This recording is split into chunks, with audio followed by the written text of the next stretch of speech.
বাড়ির কাছে আমাদের সবজি বাগান। এই যে গেছে এখন ধনেপাতা তুলতে, তুলে নিয়ে আসবে, তারপরে সবজিতে দেবে।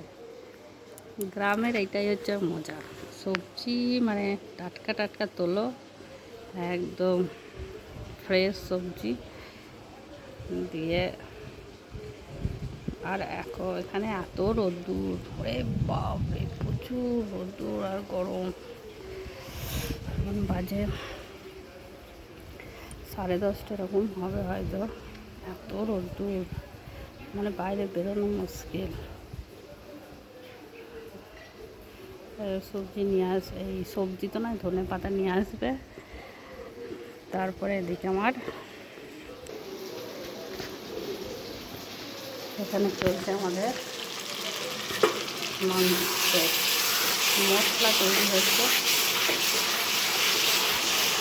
মশলাটা তৈরি হচ্ছে, মাংস হবে।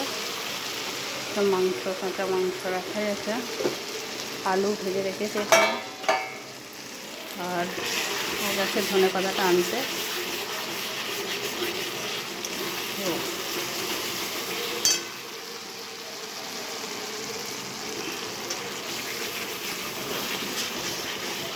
ব্যাস, টাটকা টাটকা জিনিস সব কিছু দাও, তুলে নিয়ে আসো আর রান্না করো। আর আমি এখন খুন্তি নড়াচ্ছি।